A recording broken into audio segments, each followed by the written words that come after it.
momentum. Pick up some momentum. Sorry. Chapter 6 is on momentum. We'll do that today and Friday. You have a homework on Chapter 6 due this weekend. I think I made 12 questions. Yeah, so it shouldn't be too hard. Next week we'll do Chapter 7 on energy. And Chapter 10, but in Chapter 10, as it says on the calendar or schedule, only the part in Chapter 10 on projectile motion. You don't have, I'm not going to test you on the other part. You're welcome to read it. It'll help you. But I'm focusing on the projectile motion part in Chapter 10. Then you'll have a homework on that, and we'll have an exam on this stuff. Momentum, energy, and projectile motion. So the next exam will come a little faster than this first one took.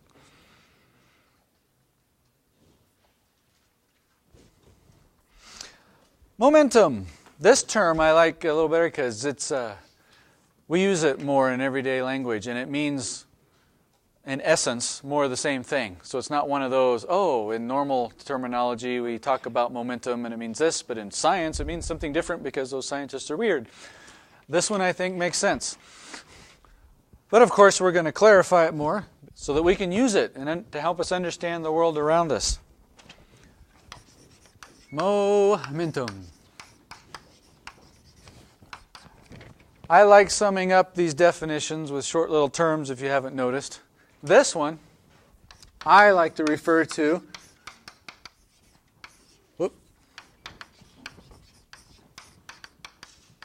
as inertia in motion. And this is defined in your book, more technically. But that's what it means to me, inertia in motion. You should have a good grasp of inertia by now. It's a property of matter. Yes. Thank you. Yes. Reference to Bill Nye the Science Guy. I like him. Funny side note. When I was at Colorado State University, I worked for the Little Shop of Physics. That's where I got a lot of the tie-dye shirts. And long story short, the head of that ended up helping put on he was the host of a science show for the local school district. They approached him and they worked it out called Everyday Science, mainly for the teachers and the students to learn things like this because he did lots of demonstrations. And I got to help. I was like his right-hand man. I think I only made it on 2 episodes because I was always I prepare the stuff and stage it, but he got the FaceTime. And he'd do it with little kids. And I tried my hardest to get that producer to have more fun with it, to make animations and sound effects. And Bill Nye the Science Guy was my inspiration for that. I always loved his sound effects when he did things. Okay. Inertia in motion. Inertia is a property of matter. It's based on how much mass something has, and you guys now know that it's a resistance to change. Things at rest want to stay at rest. Things in motion want to stay in motion. Well, let's take that resistance now and move it. So, momentum we define with the letter P. And the equation that guides our thinking to know and remember inertia in motion is inertia is based on mass. It's a measure of inertia. And motion is velocity. That's how you solve mathematically for momentum. Momentum P is mass times velocity. And so when we say something has a lot of momentum, it could have either a lot of mass and or a lot of motion, velocity. You know this. Would you rather get ran over by a big diesel truck or a tricycle?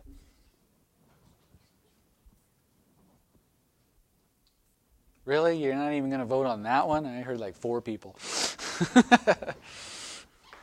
That one was a trick question. It depends. If they're going the same speed, I'd rather get hit by the tricycle because it has less mass. But what if the big diesel truck is going 5 miles an hour and little Timmy on the tricycle is going the speed of light? Which one do you want to get hit by now? So you still want to get hit by the tricycle because you have a death wish? I would rather get hit by the diesel truck if I have to get hit by one or the other. Again, because it's the product of these two. So with momentum, you have to consider both. That's what I'm trying to point out here from the get-go. Something that's really massive, but if it's moving very, very slowly, has a certain amount of momentum. Something that's a lot less massive, but going super, super, super fast, could have more momentum than the bigger object. Make sense? So, say it now, but don't want you to get caught on the test. Both matter. You have to consider both. Okay. Now, up till now, how would we get something to move? What would we do? Apply a force. Thank you. To change its motion, right? Which law is that? Newton's second law, that's right. Acceleration, our guide to thinking here is if you apply a force to a mass, you make it accelerate. More force, it changes its motion more. More mass, it resists that change and you don't change as much. That's how this equation works. We also learned, though, that acceleration equals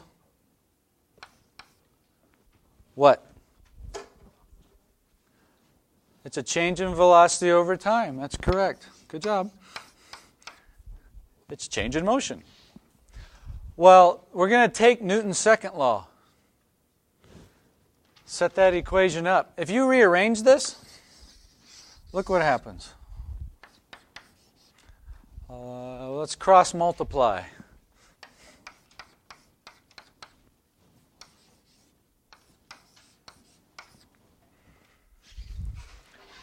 Force times time equals mass times a change in velocity. This is momentum. More technically, it's a change in momentum. Remember that little sign there? You can think of that as a change in mv or a change in p. That right-hand side is a change in momentum. Yes, I'm emphasizing the word on purpose. That's another key. It should be in your notes. That change is very critical here. Because momentum is just mass times velocity. To change your momentum, look what you have to do. You have to apply a force. But it's going to take a certain amount of time. So just like before, to change the motion of an object, you must apply a force to it. To change the momentum of an object, you have to apply a force over a certain amount of time. And we call that something special.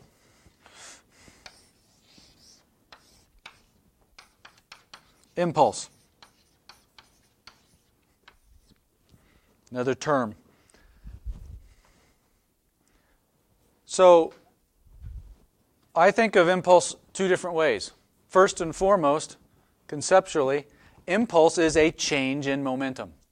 If you have a change in momentum, you have an impulse. They're the same thing. They equal each other.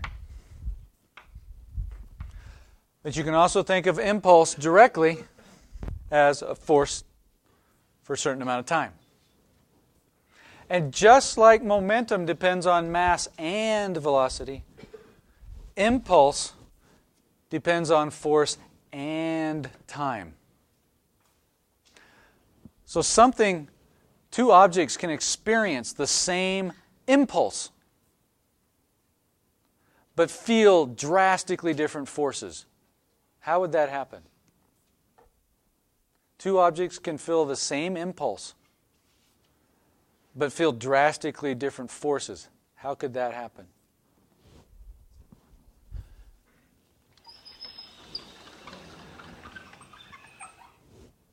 Impulse is force times time. Two different objects. Let's say object 2 feels a really big force. for a certain amount of time. And this one feels a really little force. See where I'm going now?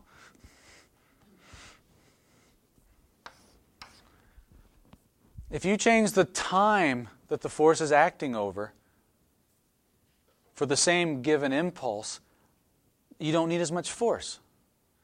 You know this. If you push on something to make it change its motion, I have to apply a force, right? I can do it quickly. My force over a brief time gave it an impulse, force times time, which changed its momentum, didn't it? Impulse is a change in momentum. Did it change its mass? No.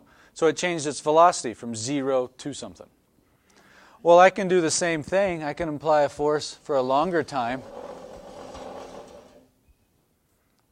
and still give it the same impulse, same change in momentum. I can eventually get that up to the same speed, couldn't I? But because I did it over a longer period of time, I did not need to push as hard. Does that make sense? Okay. Yeah.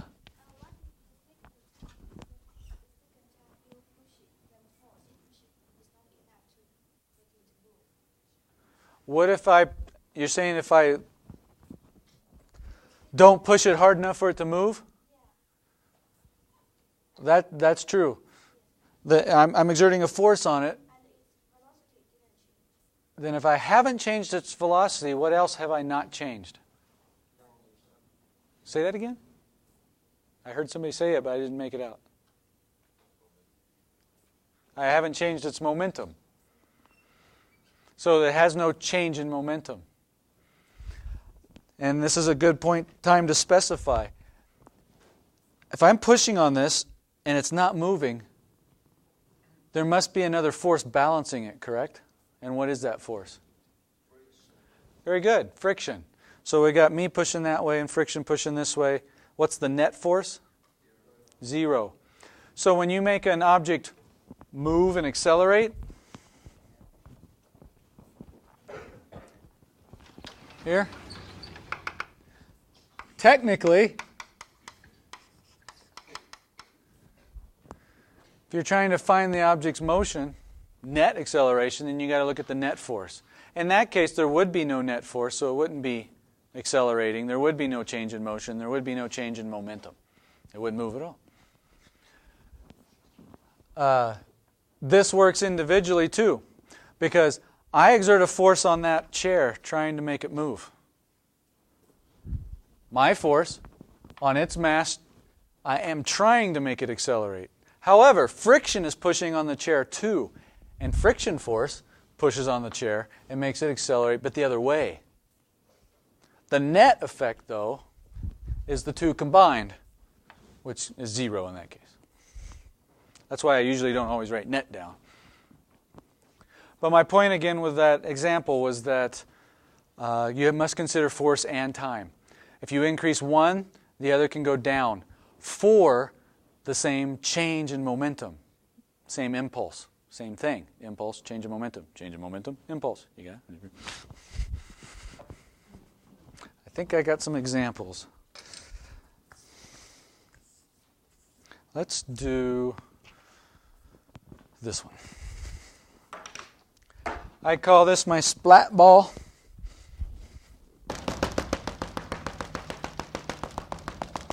All right. It's a squishy ball because most of the time when we've been doing interactions all the time, especially with Newton's third law, action-reaction pairs, all forces come in pairs. There's an interaction. So when this hits the board, it interacts. I'm going to throw it pretty darn hard at the board. This is going to exert a force on the board. How will that force compare to the force the board exerts back on the ball? Good. They're the same, yes. But we don't. Up until now, we haven't noticed how long that interaction takes. So if I throw it at it, I like it because this little ball spreads out. This is qualitative. But you can see that it starts like this, but it must take time. While it's in contact with the board, it stretches out. I can't even do it. And then comes back. And that whole time it's in contact is the time of collision, the time of impact. That means the force the board exerted on the ball, affecting the ball's motion. If we want to see how this is moving, we look at the forces on it. So the board's pushing on it. As it comes in, the board exerts a force on it. And that force has the effect of slowing it down. It comes in at a certain velocity, doesn't it? Right here, before it hits. So we also say it has a certain momentum. That mass times velocity. But then as soon as it makes contact, the board exerts a force on it, and it starts decelerating, spreads out. Then what happens? The board is still pushing on the ball, and it accelerates it back that way. And it goes from being spread out back in. And all of that takes time.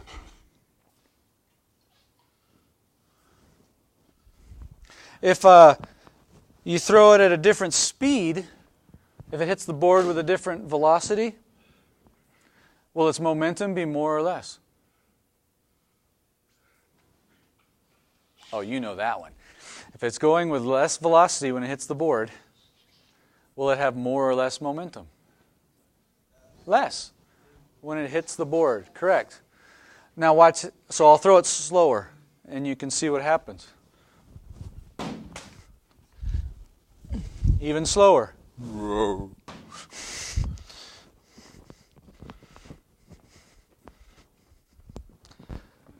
Bueno.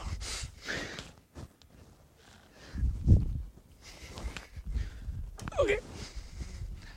So, slower and even slower. It didn't spread out as much. It wasn't in contact with the board for as long, was it? The board probably didn't have to push on it with as much force, though, either. Because in that case, how did the change of momentum compare with this case versus this case?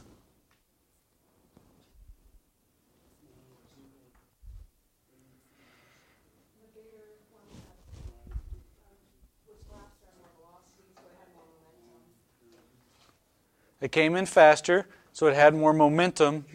Yes, how did the change in momentum compare? Are you just not participating or you're not sure? Let me know.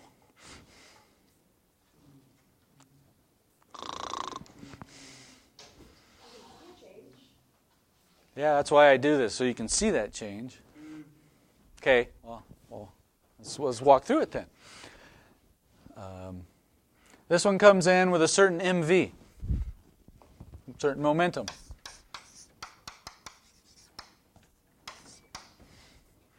This one, same thing. We'll call it momentum 2. You with me? That's how you... This is the momentum right before it hits. To make it simple, just think of it as it comes in with that momentum and the board stops it.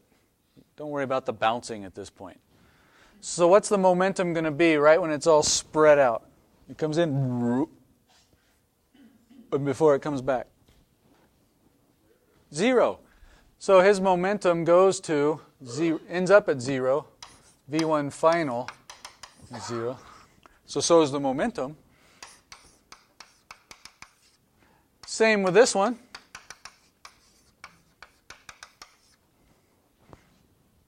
So this is how you kind of play this game, physics game.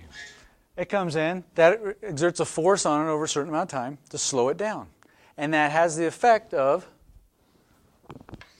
that's what we just said, has the effect of changing in its momentum. We're not changing its mass in this case, so we must be changing the velocity. And it goes from a certain speed to 0 in both cases. But which one was coming in faster? This one. So who had the greater change of momentum? The first one. That's what I'm trying to emphasize. Does it make sense now? This one feels a greater change in momentum, thus had a greater impulse than this one. Yes?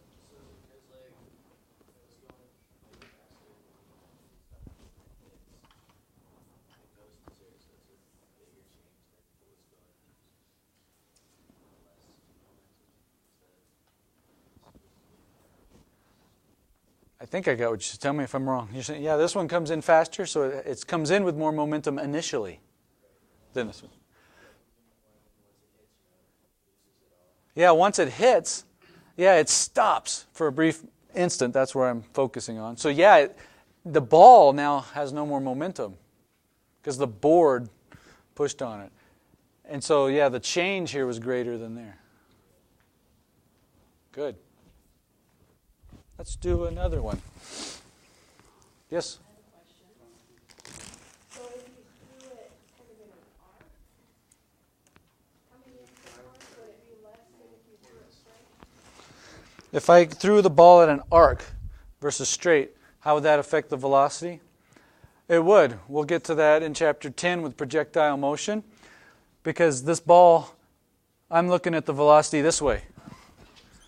But if it's going like this, it has velocity this way, horizontally, and vertically. And if I throw it with the same speed, straight, as opposed to in an arc, the one in an arc would have less velocity horizontally than the one where I threw straight, because all the velocity is in the horizontal and the straight one, but not in the arc. Some of it would be going horizontally and some would be going vertically. And we're going to revisit components and vectors in chapter 10. So when you put a ball on the board, which is absorbing the momentum, the ball or the board? Which is what, the momentum? Absorbing the momentum, because like when it bounces off, it obviously has less momentum. Yeah, what's absorbing the momentum? The board. The board's exerting force. Yes. What you don't notice, but will make sense now that I mention it, is momentum is going in this chapter is conserved. That's a law that we've discovered. And so if this guy's momentum changes from something to zero, something else must gain it. What do you think it was? The board. The board's mass will be accelerated from that force, and it will gain a velocity. And so the board's mass will end up moving and have the same amount of momentum that this guy lost. Whatever his change was, in that case, because he came to rest, the board will have the same change in momentum. Initially, what's its momentum? 0. But while it's in the collision and impact, yeah, it starts moving. And it does. It wiggles a little. You probably heard it. Did it wiggle much?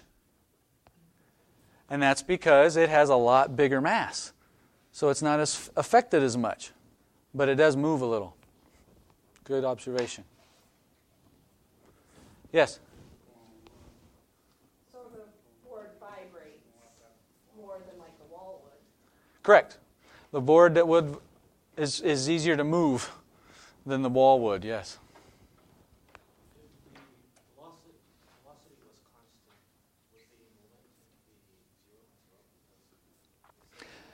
If this guy's velocity stayed constant, would his momentum be 0?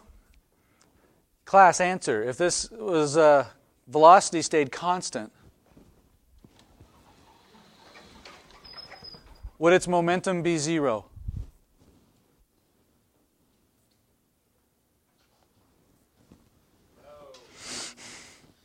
No, it wouldn't be 0, because momentum is mass times velocity. So he still has momentum.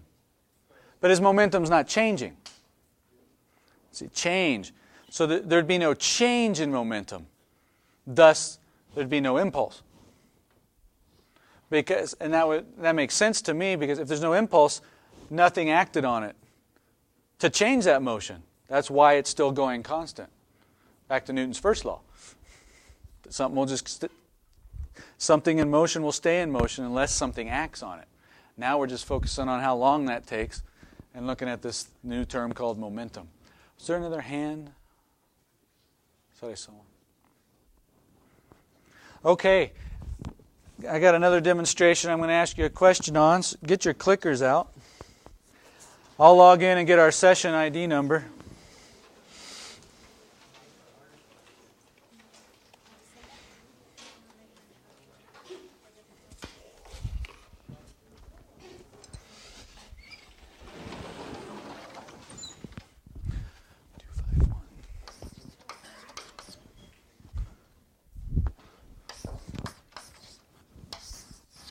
Clickers, we're still on channel 44. Responseware, there's the session ID number.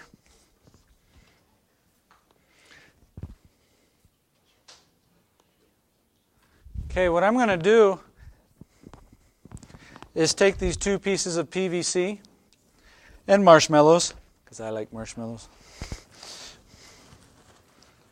And I'm going to put one in one end and one in the other end. And I'm going to exert a force on the marshmallows. I'm going to blow, and I can cover both, so that I can blow. And in theory, they're both feeling the same force, at least from me. And I want you guys to predict what's going to happen. So, let's label so you guys have some choices. Let's put marshmallow here in A. And marshmallow here in B, I'll blow over here.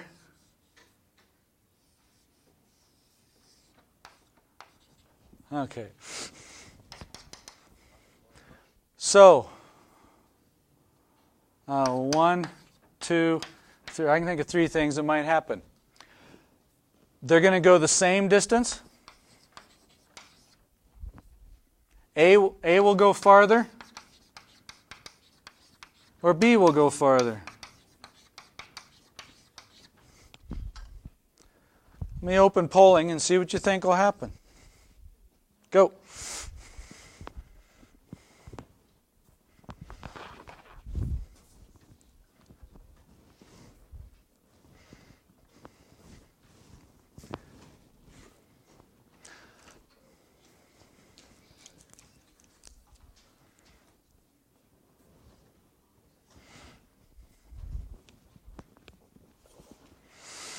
Ten, 9, 8, 7, 6, 5, 4, 3, 2, 1.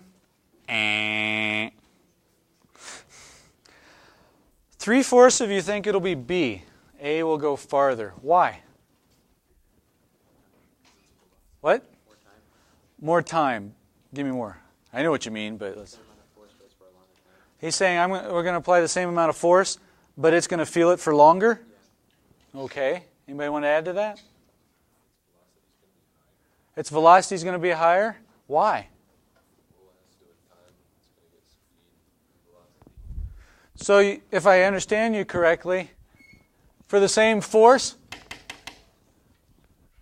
the one that feels the force for more time will feel a larger impulse, correct? Impulse gives a change in momentum. So the one that feels the larger impulse should get up to a higher speed, correct? And if it leaves with a higher speed, it should go further. Well, let's see. I know you guys can't tell, but I'll make A, the one on my left, farthest away from you. I'll do B on the one closest to you. And here we go.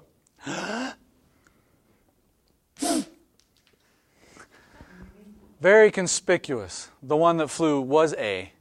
A did go farther for those exact reasons. Very good job. So here's at the very end. It only feels force while it's in the tube. As soon as it leaves the tube, I can't apply a force on it anymore. So it feels it for a very small time. Less impulse, less change in momentum, less change in its motion. And it just goes, not very impressive, is it? So if you want to make something go faster, one way you can do it is make a longer rifle. There's limits to it, but we won't go into it. Yeah, because it feels the force for a longer amount of time.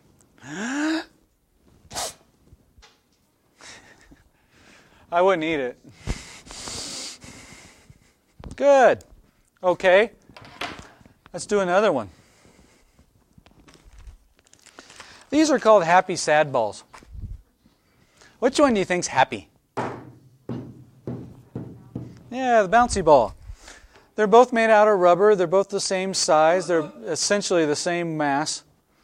Very small difference. Whee! But this one bounces. So what I'm going to do is I'm going to roll them down this ramp and let them run into the block. It's free to fall over. Question, with some options for you. What'll happen? Let's see. 1, the happy ball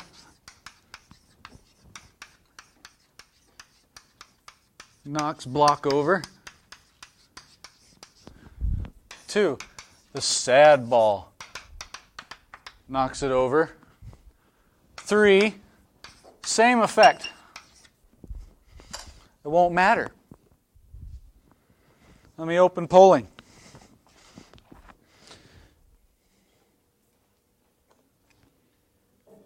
Open. And the happy one being the one that bounces. So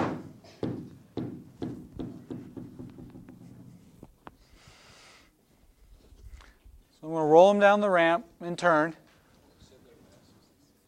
Yeah. Their mass is the same, the volume's the same, they're both rubber. I'm going to release them from the same height. They're going to roll the same distance. They're going to do the same things. Will they have the same effect on the block or not? Oh, we got the majority of you. 10, 9, 8, 7, 6, 5, 4, 3, 2, 1. Ooh, we're split. Almost, well, 23% think it's going to be the happy ball. 44% think it's going to be the sad ball. And a third of you think it'll be the same. So this is good. We'll all learn something.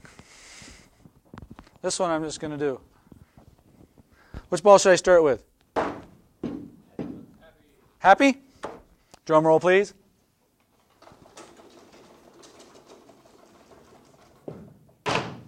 Knocks it over. Let's make sure it wasn't a fluke. Yeah, knocks it over. Sad ball. Thanks.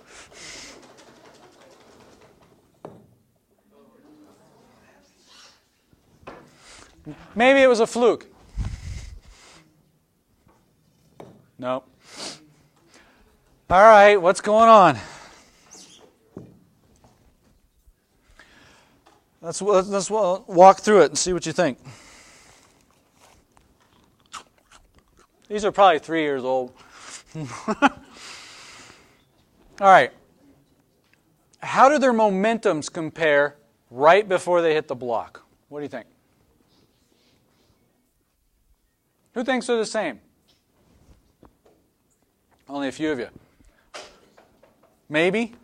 Well, you said that they have slightly different masses. Yeah, for all intents and purposes, the percent difference is like 1%. True. We'll simplify it for right now. They're the same mass. Who thinks they have the same momentum right before they hit the block? Vote again. More of you?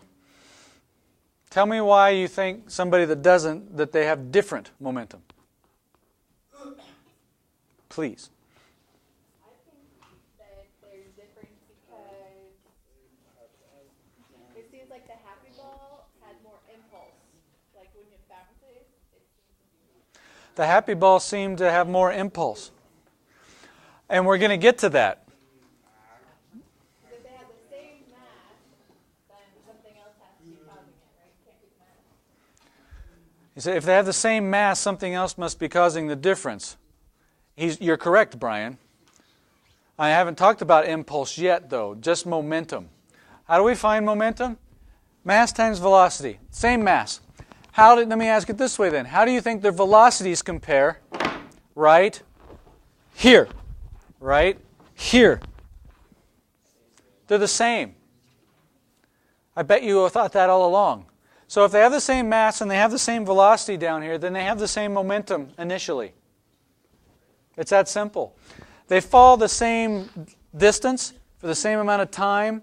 They've accelerated due to gravity at an angle.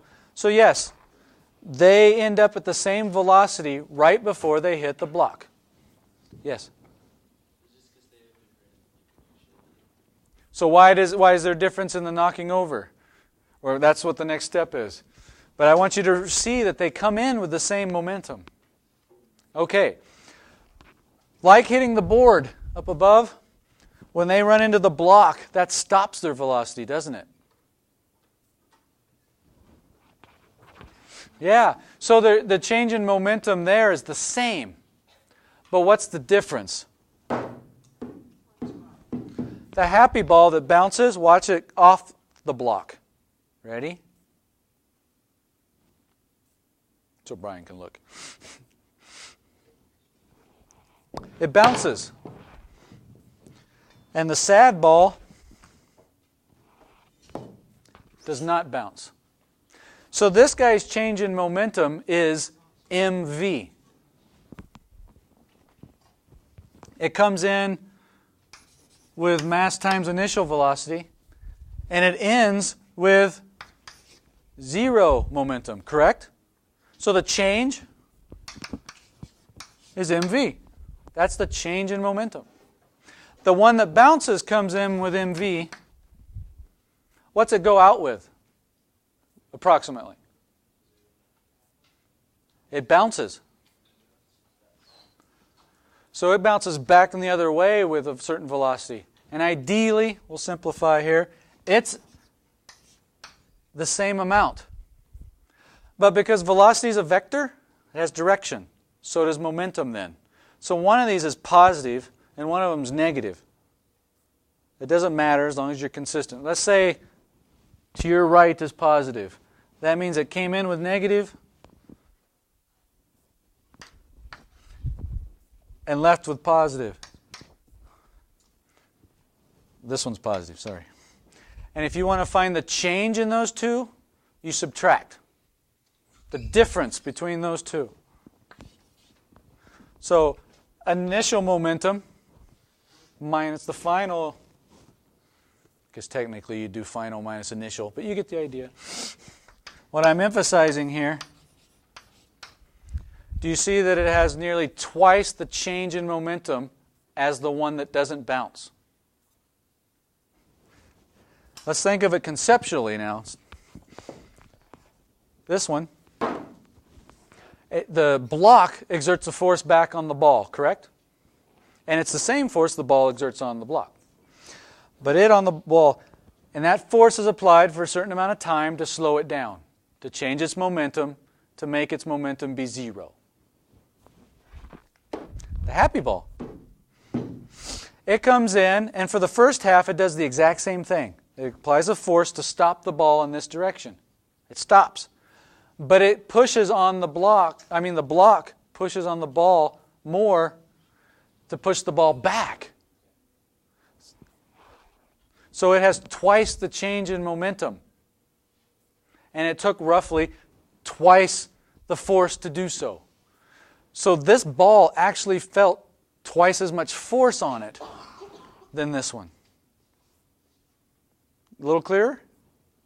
Things that bounce feel a greater change in momentum, a greater impulse, greater forces to make that happen. So, lesson. Next time someone pushes you out of a 10-story building, what do you want to do? Do you want to go splat or do you want to bounce? Oh, we're split. Somebody still wants to splat and somebody still wants to bounce. Which one will hurt you more? Which one? Why would the splat hurt more? Okay, the ground's going to exert a force to stop you, right? So you're going to feel a change in momentum. Right before you hit, you come in with mv. And when it stops you, you're 0. So what's your change in momentum? Went from mv to 0. So the change is mv. Do you see that? Now the bouncy ball, happy ball. What's its change in momentum? 2mv. Because it comes in with the same speed, same momentum, same momentum. This one stops, change mv. But this one bounces. So it changes mv to stop it, but it gives it mv to push it back up. So it has twice the change, 2mv, ideally. Does that make sense? If it has twice the change, it's feeling twice the impulse. Impulse involves the force, so it's feeling twice the force. So this one feels more force. So there's more, so I would rather go splat. You actually feel less force on you. Just go limp, and you're less likely to bounce. If you tense up, you bounce. And thus there'll be more force on you. So in reality, I don't call this the happy ball. I call this the happy ball. Example. So can I ask you a question? So the happy ball, is it more elastic or more less elastic? They are different types of rubber. So their elasticity does change. Yes, and that's why one bounces and one doesn't. That's the only difference between them, essentially. Example. And then I got to do one more demo. So, drunk drivers. As bad as those accidents are, who usually gets hurt less in a drunk driving accident? The drunk or the non-drunk? The drunk usually gets hurt less. You know why? It has a lot to do with the fact that the drunk is relaxed, and so he goes splat. Whereas you tense up and go boing, and so you feel more force on you, and thus more injuries could occur. The last demo I'll do and end with, will somebody help me? Somebody that's a pitcher that think they can aim. Come on down. I'd like you to throw an egg. Please? Nobody wants to throw an egg? I'll clean it up. Thank you. Now I need 2 more volunteers to hold the sheet. He won't hit you, right? See? Okay, come on down, please. Will you 2 just help me then? Thank you. We have a minute. I think we can do it. You hold that corner. You hold this corner. Then with your other hand, grab the other corner. And so this we're going to curve down. And that one, hold up as high as you can. A little tighter, so he has a bigger space. This you're going to curve. Yeah, like that. So that, in theory, the egg will hit the sheet, and whether it breaks or not, it'll stay here. Your job is to throw this as hard as you can, under control, because you're not going to hit them, right? Break it. Try to break it, okay? Are you 2 ready? I'm getting out of the way.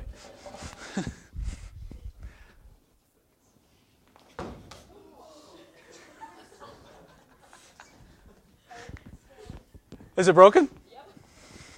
All right, you can just leave it there. Thank you. I got scared. That still proves my point. When the egg hit the sheet, it didn't break. I don't know if you caught that. Did you catch it, video man? We can watch it again. Maybe you can do some slow-mo. I don't know. Anyway, when it hit the sheet, it didn't break. Unfortunately, they weren't prepared for it, and they let go. Then the egg kept going, and then what it hit? The ground, and it did break, which proves my point. The egg is going to come in at a certain speed, whether he threw it at the sheet or, what I was going to talk about, hit the wall. If it comes in with the same speed, it has the same momentum, yes? Both are going to try to stop it, correct? Both will stop it. So they'll have the same change in momentum in this case, mv to 0. You still with me? I'll be done in 30 seconds. Same change in momentum, thus the same impulse. So in this case, they had the same impulse, whether it hits the sheet or the ground, something hard. Why does it break when it hits something hard? Because the force is applied over a brief time. The sheet extends the time of collision, and that's like an airbag. Airbags extend the time of the collision, so for the same change in momentum, you don't need as much force. We'll review this next time. I just wanted you to see it. Thanks.